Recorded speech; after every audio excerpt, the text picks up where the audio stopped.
नमस्कार, जोहार। मैं हूं कुमार चंदन और हमारे साथ हैं हमारे सहयोगी कामरान जलीली। आज हम लोग बात करेंगे झारखंड के वित्त मंत्री से जुड़ी हुई। झारखंड के वित्त मंत्री राधाकृष्ण किशोर ने अपनी सुरक्षा और स्कॉट वाहन वापस कर दी है। उन्होंने ये जो सुरक्षा कर्मी हैं और वाहन को लौटाया है और इसके पीछे की वजह क्या है और अब आखिर वित्त मंत्री अगर कहीं जा आ रहे हैं तो कैसे जा रहे हैं, हम कामरान से भी समझने की कोशिश करते हैं। कामरान, क्या लगता है वित्त मंत्री ने क्यों लौटा दिया? देखिए, वित्त मंत्री के काफिले में अभी 16 जवान थे जो उनकी सुरक्षा में तैनात थे। आमतौर पर किसी कैबिनेट मंत्री की सुरक्षा में 12 से 16 जवान होते हैं और उन्हें 3 से 4 गाड़ियां मिलती है। लेकिन वित्त मंत्री ने सीधे तौर पर पूर्व के दिनों में ही झारखंड के डीजीपी को एक पत्र लिखा था। पत्र में उन्होंने इस चीज को लेकर स्पष्ट किया था कि 16 सुरक्षा जवान जो उनकी सुरक्षा में लगाए गए हैं, उनको गाड़ियों में बैठने के लिए जो जगह मिलती है वो नाकाफी है, इसीलिए एक अतिरिक्त गाड़ी की मांग की गई थी।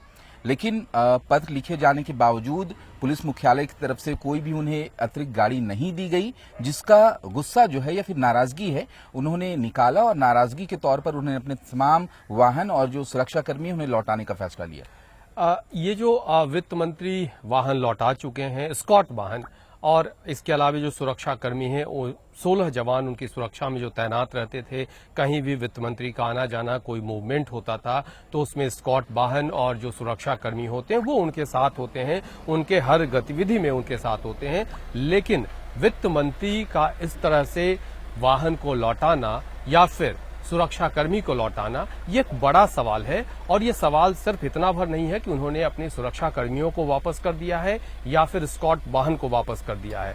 कहीं न कहीं ये सवाल सरकार के अंदर उनकी नाराजगी की ओर इशारा करता है। क्या वित्त मंत्री आज भी नाराज हैं? क्योंकि इस कहानी की शुरुआत तब से हुई है जब वित्त मंत्री ने अपने प्रदेश अध्यक्ष पे सवाल उठाया था। वित्त मंत्री राधाकृष्ण किशोर ने जब झारखंड कांग्रेस के प्रदेश अध्यक्ष ने अपनी लंबी चौड़ी कमेटी बनाई थी जिसे जंबो जेट कमेटी कहा था, और उसी दौरान उन्होंने सीधे सीधे पत्र की शुरुआत की थी, चिट्ठी लिखी थी। और कामरान से हम इसीलिए समझने की कोशिश करते हैं, जिस तरह से वित्त मंत्री के चिट्ठी लिखने की शुरुआत उस समय हुई थी, प्रदेश अध्यक्ष की शिकायत सीधे सीधे अगर हम कहें तो उन्होंने अपने प्रभारी के राजू से किया था।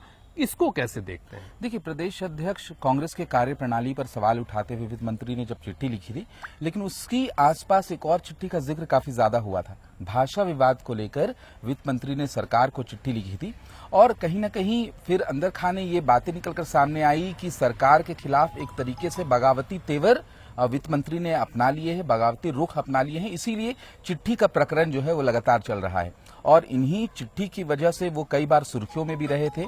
कई बार सरकार के अंदर ही, या फिर अगर कांग्रेस की बात करें तो कांग्रेस भी सवाल उठा रही थी कि अगर वित्त मंत्री को किसी चीज से असंतोष है तो उसको एक उचित प्लेटफॉर्म में रखा जाना चाहिए था, ना कि चिट्ठी लिखकर सार्वजनिक करना चाहिए था। तो जिस तरह से इस चिट्ठी ने या फिर कहें जो सुरक्षा कर्मी को उन्होंने वापस लौटाया है, स्कॉट गाड़ी को वापस किया है, ये पूरा प्रकरण विरोधियों को सरकार पे भी हमलावर होने का मौका दिया है, कांग्रेस पार्टी पे भी हमलावर होने का मौका दिया है, गठबंधन पे भी हमलावर होने का मौका दिया है और वित्त मंत्री पे भी निशाना साधने का मौका दिया है। देखिए, सुरक्षा कर्मियों को लौटाने जाने का मामला कुछ दिन पहले चर्चा में तब आया था जब प्रधानमंत्री ने अपील की थी तमाम राजनेताओं से कि वो अपनी सुरक्षा को कम कर दें। वजह क्या थी?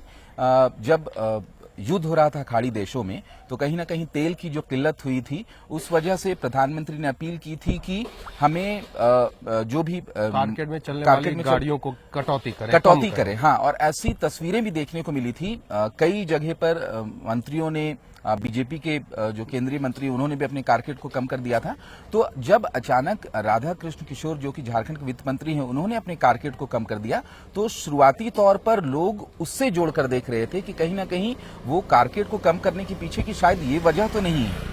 लेकिन जब खबरों की तह तक जाया गया तब उस चिट्ठी का जिक्र हुआ। चिट्ठी में उन्होंने बीते दिनों डीजीपी को जो पत्र लिखा था तो सीधे तौर पर उनका ये कहना था कि उनके जो कारकेड में जो सुरक्षा कर्मी हैं उनके लिए जगह नहीं मिलती है, इसलिए एक अतिरिक्त वाहन दिया जाना चाहिए। और किसी भी कैबिनेट मंत्री को 12 से 16 जो सुरक्षा कर्मी मिलते हैं उनके साथ 3 से 4 गाड़ियां मिलती हैं और ये डिसाइड होता है उनके सिक्योरिटी फैक्टर को लेकर। अच्छा, जैसे वित्त मंत्री कह रहे हैं कि वो नक्सल प्रभावित इलाके से आते हैं, पलामू में बार बार उनका आना जाना होता है और उस दौरान जितनी 3 गाड़ियां उनके स्कॉट में हैं उन गाड़ियों में 16 सुरक्षा कर्मियों को एक तरह से जब बैठाते हैं, लेकर जाते हैं तो बहुत कंजस्टेड होते हैं और उन इलाकों में जाने के लिए वो परिस्थितियां उस तरह से जो बैठ कर जाते हैं कंजस्टेड, वो माकूल नहीं है। क्या पुलिस डिपार्टमेंट को या फिर कहें कि विभाग को ये भी लगता है कि ये परिपाटी ठीक नहीं होगी? अगर एक्स्ट्रा वाहन मिलेगा तो जितने मंत्री हैं सभी मंत्री दूर दराज के क्षेत्र से आते हैं और उनका आना जाना लगातार होता है, तो हर मंत्री की तरफ से अतिरिक्त गाड़ियों की डिमांड बढ़ेगी। इस तरह से क्या इसी परिपाटी को विभाग या पुलिस डिपार्टमेंट आगे नहीं बढ़ाना चाहता है, जिसकी वजह मात्र है कि इन्हें इनके डिमांड पे भी गाड़ियां नहीं मिली सुरक्षाकर्मी को आने जाने की? किसी भी कैबिनेट मंत्री को अगर कोई सुरक्षा दी जाती है तो उसे कुछ कैटेगरीज में बांटा जाता है, जैसे Z, Y+ और Y। और राधा कृष्ण किशोर को Y श्रेणी की सुरक्षा थी, उसी के तहत उन्हें जितनी भी सुरक्षा कर्मी या वाहन दिए गए थे उसी के तहत दिया गया था।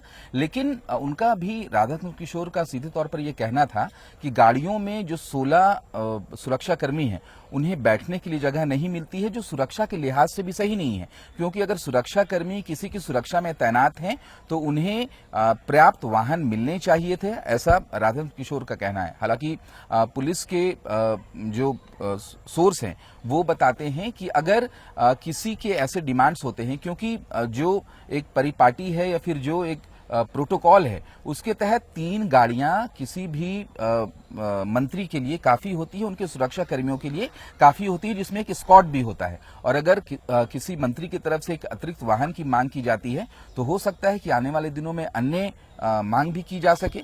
शायद इसीलिए, क्योंकि प्रोटोकॉल के अनुरूप ये मांगे नहीं थी, इसीलिए मांगे मानी नहीं गई। अच्छा, वो चिट्ठी जरूर आपके पास होगी जिस चिट्ठी को वित्त मंत्री ने लिखा था, और वो 29 जून के तारीख को ही वो चिट्ठी भेजी गई है। 29 जून 2026 को ही वो चिट्ठी लिखी गई है। क्या लगता है चिट्ठी को देखकर कामरान? देखिए, अगर उन्होंने ये चिट्ठी पुलिस महानिदेशक को संबोधित करके सीधे सीधे लिखा है। स्पष्ट तौर पर अगर चिट्ठी की बात करें तो यकीनन उन्हें ऐसा लगता है कि उन्हें एक अतिरिक्त गाड़ी की, एक अतिरिक्त वाहन की जरूरत है, लेकिन महानिदेशक की तरफ से कोई भी जवाब नहीं आया, जिसकी नाराजगी जो है वो वित्त मंत्री ने उन लाइनों को अगर हम हूबहू पढ़ें तो जिस तरह से उन्होंने लिखा है, पुलिस महानिदेशक झारखंड रांची, मैंने पत्रांक 337 को दिनांक 21/4/2026 के माध्यम से आपको सूचित किया था कि मेरे सुरक्षा के लिए कुल 16 पुलिस जवानों को उपलब्ध कराया गया है। पत्र के माध्यम से मैंने यह भी बताया था कि मात्र 3 सरकारी वाहन में 16 जो सुरक्षाकर्मी हैं उनको बैठाना, लेकर जाना, एडजस्ट करने में काफी परेशानी होती है। ऐसे में पुलिस जवानों को ठूंस कर, उन्होंने उस चिट्ठी में जिक्र किया है कि ठूंस कर बैठाना सुरक्षात्मक दृष्टिकोण से उचित प्रतीत नहीं होता है। यानी कि साफ साफ उन्होंने इस चिट्ठी में लिखा है, जिस तरह के शब्द लिखे कि ठूंस कर, एडजस्ट करना, यानी कि उनकी सीधे सीधे जो मांग है वो कहीं ना कहीं है कि उन्हें एक अतिरिक्त वाहन चाहिए था। तो ये बहुत बड़ी बात तो होती नहीं विभाग के लिए। कैपेसिटी की बात करें तो एक वाहन में अमूमन ड्राइवर मिलाकर 4 लोग बैठ सकते हैं आराम से, लेकिन उनके पास 16 सुरक्षा कर्मी थे, 3 गाड़ियां थी, तो 4 तिया 12 ही होता है। 3 जो है 4 जो सुरक्षा कर्मी हैं उनके लिए पर्याप्त जगह नहीं होती है। और जैसा उनका जिक्र, जो आप उनकी चिट्ठी का जिक्र कर रहे हैं, उसमें भी जिस तरह से 29/6 को लिखे हैं, उस चिट्ठी में उन्होंने कहा है कि उन्होंने 31/4/2026 को सूचित किया था कि सुरक्षा के लिए, यानी कि, और उसमें यह भी उन्होंने लिखा है कि उक्त के आलोक में मैंने पुलिस बलों को एडजस्ट करने के लिए आवश्यकता अनुसार कुल 4 वाहनों के आवंटन के लिए आपको पत्र लिखा था। यह अफसोस की बात है कि मेरे पत्र के आलोक में मुझे कोई उत्तर अभी तक प्राप्त नहीं हुआ है। यानी कि ये स्पष्ट उन्होंने चिट्ठी में लिखा है कि उन्होंने पुलिस डिपार्टमेंट को, पुलिस महानिदेशक को चिट्ठी लिखी थी। वो 4 गाड़ियां चाहते थे, 4 वाहन चाहते थे, लेकिन उन्हें कोई जवाब नहीं मिला। ये भी एक नाराजगी की वजह है या इसके पीछे राजनीतिक वजहें भी हैं, या फिर या यूं कहें कि जिस तरह से चिट्ठी की शुरुआत हुई थी या विरोधियों ने जिस तरह से इस पे सवाल उठाया है कि कांग्रेस पार्टी झारखंड मुक्ति मोर्चा से चिपकी रहेगी, ये अब इस चिट्ठी के बाद एक बार फिर राजनीतिक रंग ये मामला लेता जा रहा है। देखिए, जवाब नहीं मिलना यकीनन अपने आप में सवाल तो खड़े करता है, क्योंकि अगर कोई माननीय है, मंत्री हैं, वो डीजीपी से चिट्ठी लिखकर कुछ मांग कर रहे हैं और अगर वो नियम विरुद्ध है, यानी अगर एक अतिरिक्त गाड़ी की वो मांग कर रहे हैं 16 जवानों को एडजस्ट करने के लिए, जो कि नियम के खिलाफ है, तो पुलिस मुख्यालय की तरफ से उन्हें पत्र पर जवाब जरूर दे दिया जाना चाहिए था, ताकि वो संतोष, कहीं ना कहीं उनका जो सवाल था उसका जवाब मिल जाता। लेकिन आखिर क्यों जवाब नहीं दिया गया? अगर नियम विरुद्ध है तो जवाब दे देने में कोई दिक्कत नहीं थी, कोई कठिनाई नहीं थी। और अगर नियम था कि अतिरिक्त गाड़ी दिया जा सके, अतिरिक्त वाहन मुहैया कराई जा सके, तो अतिरिक्त वाहन को मुहैया करा दिया जाना चाहिए था। लेकिन भी ऐसा नहीं हुआ, तो जाहिर सी बात है सवाल ऐसे में खड़े होने लाजमी। और यही वजह है कि विपक्ष और सत्ता पक्ष के बयानबाजी जो है वो भी इस पूरे मसले पर जारी हो चुकी है। फिलहाल हम इस चर्चा को चिट्ठी तक ही सीमित रखते हैं, पुलिस विभाग के सवालों तक सीमित रखते हैं, लेकिन ये मामला राजनीतिक रंग भी लेता जा रहा है। विरोधियों को हमला करने का मौका मिल गया है। इन सब के बीच फिलहाल मुझे दीजिए इजाजत, और कि जो हम करंट इशूज को आपके सामने लेकर आते हैं या उस पर चर्चा करते हैं, वो आपको कैसा लगता है, जरूर अपनी प्रतिक्रिया भी देते रहें। नमस्कार।